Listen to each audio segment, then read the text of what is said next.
Pai do seu irmão, quer deixar uma rápida palavra em Mateus, capítulo 8, versículo 43, sobre a mulher do fluxo de sangue. Essa história relata da mulher do fluxo de sangue e ela estava com a hemorragia, uma hemorragia que ela gastava e não tinha resultado nenhum da vida dela. Não tinha cura para a vida dela. Então Jesus ia passando por aquele caminho, Jesus ia passando por ali, e ela viu que o milagre só vinha daquele que fazia milagre, que era Jesus Cristo. E essa mulher era uma mulher judia. E naquela época os judeus não se comunicavam com as mulheres porque pela essa doença. Porque para os judeus era impuro. Então aquela mulher de fluxo de sangue foi diretamente naquela multidão, viu aquela multidão oprimindo, ela não perdeu a oportunidade, ela não perdeu a ocasião, ela não perdeu a fé. Ela então continuou e à frente, ela prevaleceu, ela foi, ela fez, ela andou, ela correu, ela foi atrás de quê? Da cura dela. Ela queria uma cura. Então ela mesmo fraca, mesmo com aquela doença atacando a vida dela, a Bíblia diz que ela quase 12 anos de doença, o sangue, a hemorragia na vida dela, cuidando de médicos, pois médicos mais nada, aconteceu nada mais.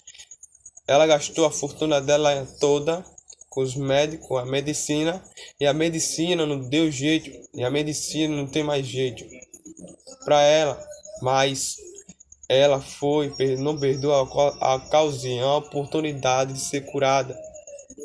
E a gente vê a fé dessa mulher, a fé absoluta, uma fé extraordinária, um exemplo de fé, que ela chegou até a orla de Jesus e tocou na orla dele. Tocou na orla dele. Imediatamente o poder que exalava em Jesus, na veste pela fé, a mulher tocou, saiu virtude. Que a Bíblia diz que Jesus fala e pergunta para os discípulos demais que estavam atrás, seguindo Jesus, dizia: quem me tocou? Pedro imediatamente fala para Jesus: a multidão te aperta, te oprime, e diz: quem me tocou? Jesus imediatamente ele fala para Pedro, os discípulos estavam lá, disse: alguém me tocou, porque de mim saiu virtude. Virtude aqui é poder, saiu graça de Deus para aquela mulher. A gente vê aqui pela fé, ela tocou a orla de Jesus e ela foi curada. A fé, irmão, não é só a fé crer, é enxergar pelos olhos, mas sim enxergar ao invisível, enxergar aquilo que mesmo que não vai acontecer, é pelos olhos carnal, mas sim crendo que vai acontecer pelos olhos da fé. A gente lê a Bíblia em Hebreus, fala sobre essa palavra. Hebreus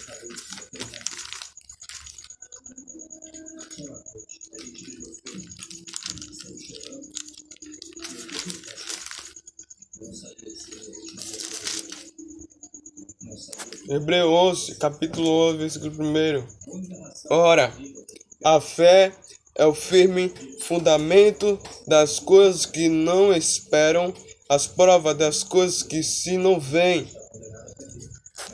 Verso 2, porque os antigos alcançaram o testemunho pela fé, entendemos que os mundos pela palavra de Deus foram criados, de maneira que aquilo que se não vê foi feito do que é aparente, Pela fé, Abel ofereceu a Deus um maior sacrifício do que Caim, pelo qual alcançou o testemunho de que era justo, dando Deus um testemunho dos seus dons. Por ela, depois de morto, ainda fala. Pela fé, Enoque foi translatado para não ver a morte, e não foi achado, porque Deus transladará, visto como antes da sua transladação alcançou o testemunho de que agradará a Deus. Ora, sem fé é impossível agradar-lhe, porque é necessário que aquele que se aproxima de Deus creia que ele existe, que é galardoador do que os buscam. Pela fé, Noé, divinamente avisado das coisas que ainda se havia, temeu para a salvação da sua família e preparou uma arca, pela qual condenou o mundo e foi feito herdeiro da justiça, que segundo a fé. Pela fé, Abraão, sendo chamado, obedeceu, indo para um lugar que havia de receber por herança. Saiu sem saber para onde ia. Pela fé, habitou nas terras das promessas, como em terra alheias,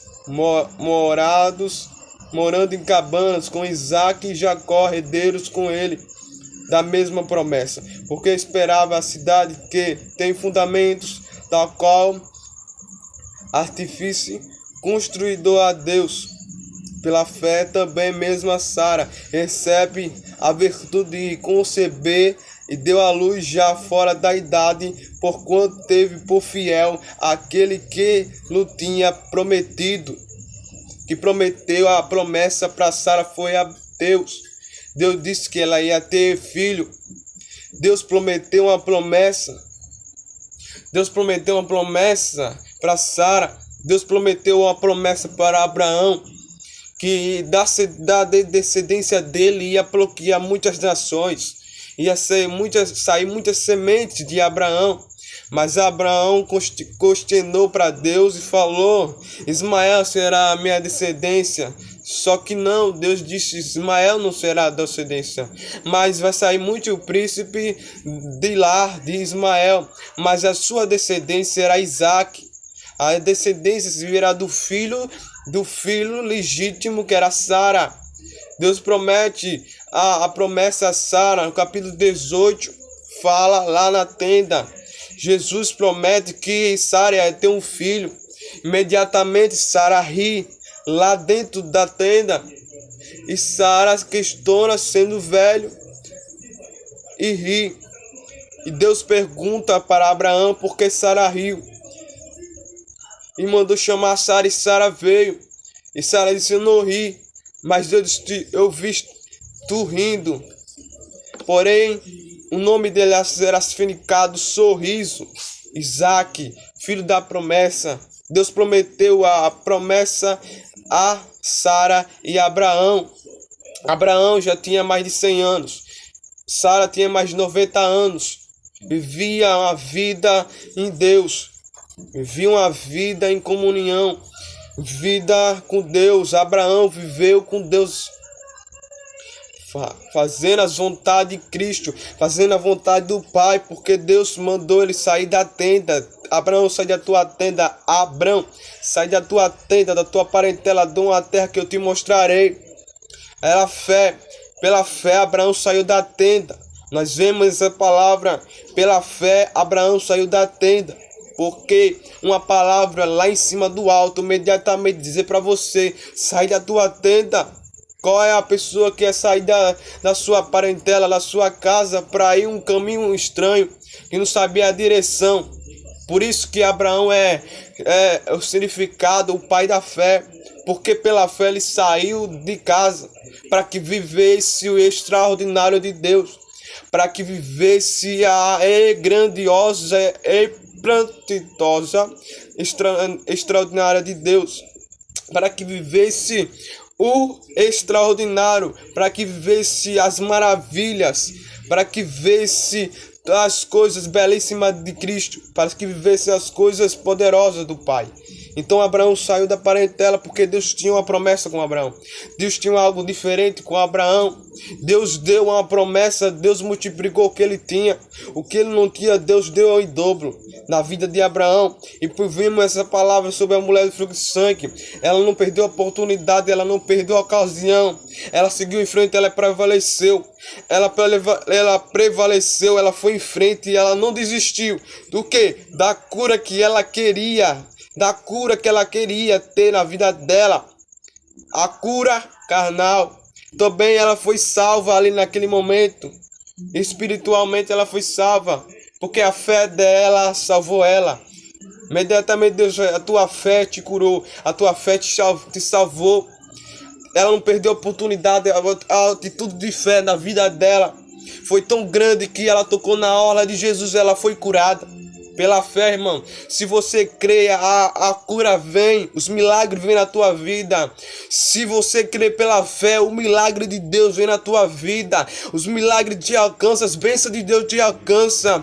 E Deus vai preparar algo melhor para você. Porque nada impede aquilo que Deus promete pela tua vida e pela minha vida. Deus cumpre, porque em Números capítulo 23, versículo 19, Deus fala: eu não sou homem para que minta, e nem filho de homem para que se arrependa. Porventura diria a Deus, não faria e não confirmaria aquilo que já falou.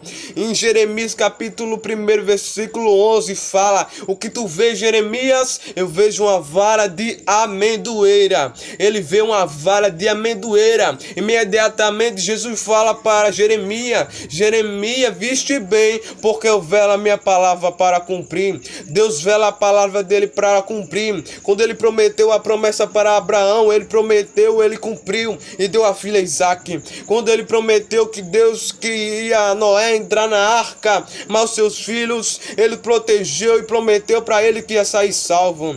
Quando ele prometeu uma promessa para Raquel, quando ele prometeu uma promessa para Rebeca, Deus prometeu e Deus cumpriu.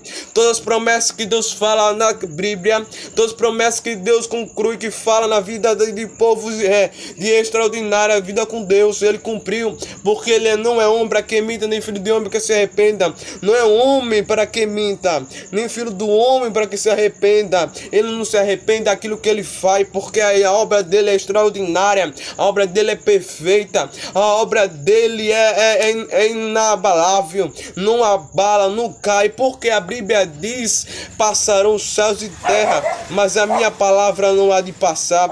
Deus, aleluia, é extraordinário, ele é perfeito. Quando ele cumpre uma promessa, quando ele promete uma promessa para a nossa vida, ele conclui, ele determina, ele fala nossas vidas e ele realiza. Ele às vezes não realiza nossas vidas porque a gente não está preparado para a bênção. Deus não vai preparar a bênção para você, não, a bênção já está preparada. Deus vai preparar você para a bênção, porque a bênção já está preparada, mas você tem que dar estrutura, você tem que dar estrutura, tem que estar espiritualmente em comunhão com Deus para receber a bênção na tua vida. Se Deus prometeu na tua vida, se está demorando, se está tardando, se está demorando na tua vida, ei, irmão, aleluia, fique na dispensação de Deus, creia, tenha fé que Deus vai prometer, que Deus vai agir na tua vida, que Deus vai concluir a obra extraordinária na tua vida. Não desanime, não desanime, não tristeça o vosso semblante, mas confiar em Deus, porque em Salmo 121, de onde virá o meu socorro? O meu socorro vem do Senhor, que fez o céu e a terra. O teu socorro não vem do homem, o teu socorro não vem da mulher, o teu socorro não vem do pastor, da missionária, o teu socorro não vem da riqueza, não, o teu socorro vem do Senhor, que fez o céu e a terra. Aqueles que confiam no Senhor serão como o Senhor, que não se abala, mas permanece para sempre.